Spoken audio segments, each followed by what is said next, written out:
Assalamu alaikum. KK is here again, once for you in cricket in black and white. So हम आपको आज बताएंगे Pakistan India का जो टाकरा होने वाला है आपसे चंद लम्हों के बाद, उसमें हम पोजीशन बताएंगे कि पाकिस्तान की क्या है और इंडिया की क्या है। बिल्कुल ऐसा ही है। शाहरुख खैर, वेलकम अगेन। और हमारे पास आज दोबारा से एक पाकिस्तान इंडिया का मैच शुरू होने के लिए जा रहा है, जिसमें हमें बहुत सारे बॉलर्स हैं, बैट्समैन हैं, जिसको हमें वॉच करना है कि किस तरह से खेलेंगे। जैसा हमारा एक पुराना मैच हुआ था पाकिस्तान ओमान का, उसमें बहुत सारी चीज़ें थी, लूप होल्स थे, जिसको हमने ओवरकम करना है यहाँ पर। और एक इससे पहले इंडिया और यूएई का भी मैच हुआ है साथ में, जिसमें कुलदीप यादव और शिवम दुबे ने बहुत अच्छी बॉलिंग की थी। और उसको हमें यहाँ पर आज देखना होगा कि जो है ना वो पाकिस्तान के खिलाफ किस तरह से परफॉर्म करते हैं। पाकिस्तान की तरफ से फ़खर जमान है, जिनसे जो बड़े मैच का प्लेयर है, और अब वो देखेंगे वो कैसा खेलता है और उसको काउंटर करने की कोशिश करेंगे इंडियंस किस तरीके से। लेकिन सबसे इंपॉर्टेंट मैं बताऊं, पाकिस्तानी प्लेयर्स को इसमें जान ना मारनी पड़ेगी और 150% मारनी पड़ेगी ताकि इंडिया के एट पार आ सके। स्पेशली फील्डिंग करनी पड़ेगी, क्लासी कैच नहीं ड्रॉप करने होंगे और बड़ी अकलमंदी से बॉलर्स को विद इन द विकेट्स और अपनी स्ट्रेंथ पे बॉल करनी पड़ेगी। अब हमें ये देखना भी एक और चीज़ ये है कि पाकिस्तानी फास्ट बॉलर अच्छी बॉल कर सकते हैं, क्योंकि और इंडियंस जो है वो स्पिन बहुत अच्छी खेलते हैं, बहुत इजीली खेलते हैं। उनकी बैटिंग स्ट्रेंथ भी है, उनकी बॉलिंग स्ट्रेंथ भी है, उनकी फील्डिंग स्ट्रेंथ भी, उनकी बड़ी बैलेंस साइड है। हालांकि इसमें विराट कोहली नहीं है, लेकिन जो नए प्लेयर्स हैं वो बड़े पम्प्ड अप हैं और स्पेशलिस्ट हैं। उनकी एक फ्लीट है बॉलर्स की और फ्लीट है बैट्समैन की, और उनकी स्ट्रेटजी बहुत अच्छी होती है, उनकी टीम सिलेक्शन बहुत अच्छी होती है। हालांकि उनकी अभी पॉलिटिक्स है बीसीसीआई में, बट उसके बावजूद वो जो टीम उतारते हैं वो बेस्ट टीम उतारते हैं। देखें कि इसमें मैं आपसे कहूँगा कि स्ट्रेटेजी ना सिर्फ इंडिया को बनाएगा, ज़ाहिर सी बात है, पाकिस्तान की भी कोई स्ट्रेटेजी होनी चाहिए। पाकिस्तान की स्ट्रेटेजी उसमें ये होनी चाहिए कि आपको आते ही विकेट्स लेनी है। अगर आपने उनके ओपनर्स को आउट कर दिया और हमारे जो फास्ट बॉलर पेसर्स हैं उन्होंने विकेट्स लेने जो कि अभी तक नहीं ले पा रहे हैं, जो ट्राई सीरीज़ में भी हमने देखा और हमने ओमान वाले मैच में भी देखा, अगर आपने नहीं ली तो आप उनके ऊपर, अपने स्पिनर्स के ऊपर जो है ना, आप सिर्फ उनके ऊपर आप इन्हिसार नहीं कर सकते कि जो है ना वो हमारे मैच विनर होंगे। शुरू में उनको बीट करना है, क्योंकि उनकी एक बहुत लंबी लाइन है। तिलक वर्मा को कैसे काउंटर करेंगे? 82.6 उनका एवरेज है, स्ट्राइक रेट उनका 170 है। 10 मैचों में उन्होंने 413 रन बनाए। अब उसको उसकी फॉर्म लगी हुई है, उसको चारों तरफ खेलना आता है, हर बॉलर को बड़ा ऑर्डिनरी प्लेस करता है, गैप्स में खेलता है, चारों तरफ खेलता है, उसकी स्ट्रेंथ भी है, उसे कवर ड्राइव भी है, बैक ड्राइव भी है, फ्लिक भी अच्छा करता है वो, और एट टाइम्स वो बहुत अच्छा इम्प्रोवाइज करता है। उसको पाकिस्तानी बॉलर्स कैसे काउंटर करेंगे, वो कैसे करेंगे, ये आप मुझे बताएं। इसी को चाहिए कि जना कोई हम स्ट्रेटेजी बना के ग्राउंड में उतरें। देखिए, बगैर स्ट्रेटेजी के आप उतरेंगे तो आपको कुछ नहीं आप कर सकेंगे। इंडिया के खिलाफ स्पेशली जो ओमान के साथ हमें लैकिंग नजर आई कि जना हम शुरू में हम थोड़ा सा ज़रा हल्के महसूस हुए, फिर हमने ओवरकम कर लिया उसको, क्योंकि वो बिल्कुल एक नई टीम थी और पहली दफ़ा एशिया कप खेल रही थी। अभिषेक वर्मा है या इनके दूसरे प्लेयर्स हैं, इनके लिए आपको एक स्पेसिफिक स्ट्रेटेजी बनानी पड़ेगी। कौन सा बॉलर यूज़ करना है, कौन सा उसके बाद हमें स्पिनर लेकर आना है या फास्ट बॉलर यूज़ करना है, या साइम अयूब को हम उसको यूज़ कर सकें। एक हर प्लेयर की स्पेसिफिक जो है ना स्ट्रेटेजी। साइम अयूब और अबरार जो है ना, ये सरप्राइज करते हैं, बिल्कुल ऐसे ही। और बट ये सरप्राइज उन्हें हर ओवर में 1-2 दफा करना पड़ेगा, और उन्हें ये भी देखना पड़ेगा कि फील्ड प्लेसिंग में वो रन्स कैसे रोक सकते हैं। क्रूशल जो है ना वो पावर प्ले होगा। पावर की 6 ओवर्स में अगर उन्होंने, पाकिस्तान ने 2-3 और विकेट्स निकाल दिए और उनको 40 रन के अंदर रिस्ट्रिक्ट कर लिया, देन गेम ऑन है, अदरवाइज गेम ऑफ है। लेकिन मैं यही आपको बात बताना चाह रहा हूँ कि जो ना आप, क्योंकि स्पिनर आता है आपका 1-2 ओवर के बाद, मतलब 3 से 4 ओवर में आता है नॉर्मली, वो आप अलग बात है कि पहले से शुरू कर लें, लेकिन आपका एक एंड के ऊपर हमेशा फास्ट बॉलर लगता है।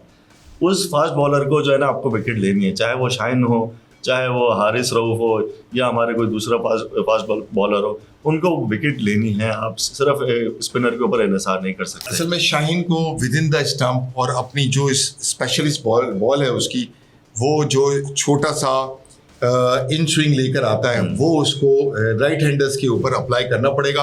अगर वो कामयाब हो जाता है और शुरू में कोई विकेट्स निकाल देता है तो फिर पाकिस्तानी टीम उनके ऊपर चढ़ सकती है। इसमें एक थोड़ा सा इंडिया को एज भी हासिल है, क्योंकि उन्होंने यूएई को बहुत एक बड़े मार्जिन से हराया है।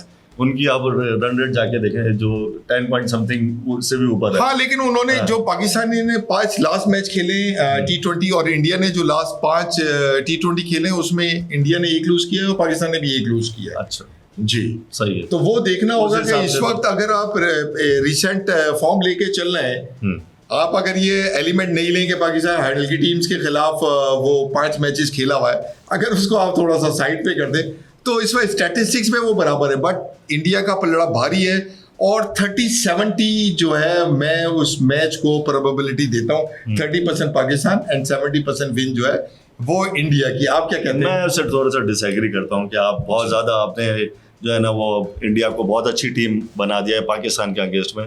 ठीक है, वो अच्छी टीम है और हमें पता है कि उसका एक ट्रैक रिकॉर्ड भी जो ODI की जितनी भी चैंपियंस ट्रॉफी हुई है या जितने भी इवेंट्स हुए हैं उसमें वो हमेशा पाकिस्तान के ऊपर भारी रहे। लेकिन मैं ये समझता हूँ कि जो है ना आई थिंक 40-60 का है, 40% पाकिस्तान के जीतने के बस सूर्या कुमार है उनका और कुलदीप यादव है, शिवम दुबे है और बुमराह उनके साथ है जो वर्ल्ड क्लास बॉलर है। हालांकि उसको हमारे जो सीनियर प्लेयर हैं वो बहुत क्रिटिक्स करते हैं, बट वो मेन प्लेयर है उसका और वो बड़ा आपको 4 से 7 रन के दरमियान आपको जो है वो इकोनॉमी के साथ वो बॉलिंग करता है और 2-3 और विकेट्स भी निकाल देता और है। उसकी एक अपनी हैबत भी है, यानी कि एक डेटरेंस जो नजर आती है ना वो एक अलग से नजर आ रही होती है।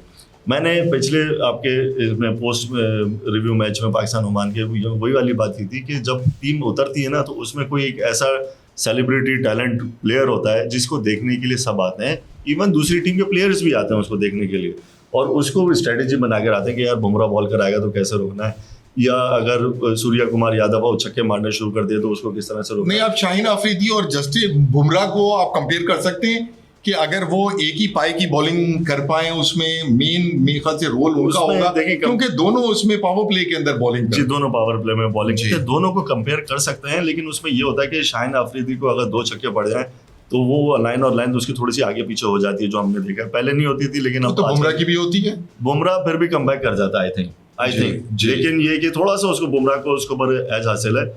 मैं उसमें यही कहूंगा कि जो ना आप एक स्ट्रेटेजी बना के जाएं और जैसे एक सेलिब्रिटी उन्होंने रखी है, बुमराह है, सूर्या कुमार यादव छक्के मारने शुरू कर दिए तो आपने उसको हार्दिक पांड्या है।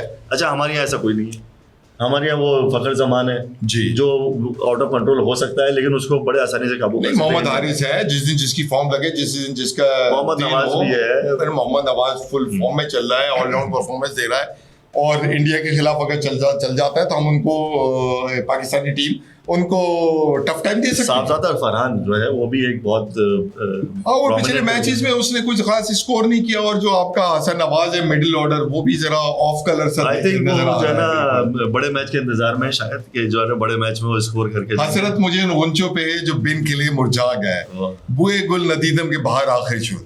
अब मैं उसका क्या कहूं कि देखना होगा कि वो उस दिन पाकिस्तानी टीम कितना चढ़ के आते हैं, सलमान आगा के ऊपर डिपेंड करता है।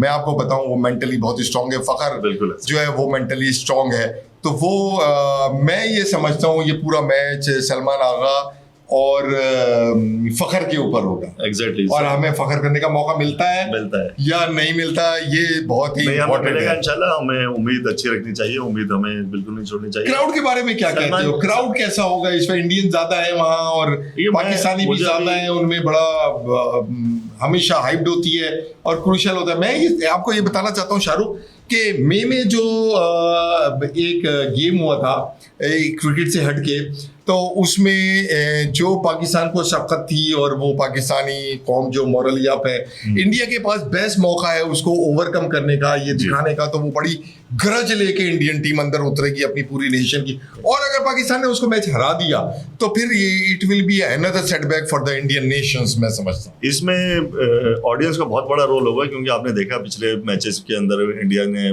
मना कर दिया था खेलने से, और ये बहुत दिनों के बाद एक पाकिस्तान इंडिया का दोबारा टकराव ये मॉरली एक बहुत बड़ी पाकिस्तान को सपोर्ट होगी कि वो जाएंगे और अगर 1-2 कौमी तराना चला दिया उसमें मैच के आसपास या उसके हिसाब से हमारे मुख्तलिफ चैनल्स ने वगैरह तो जी। वो थोड़ा डिमोरलाइजिंग इफेक्ट होगा।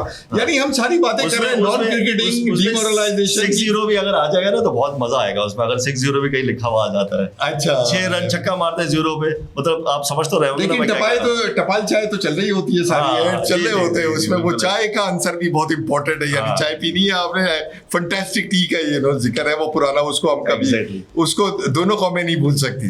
बिल्कुल सही है, ऐसी वो तो एक हमारी हिस्ट्री लिखी गई है सबके लिए।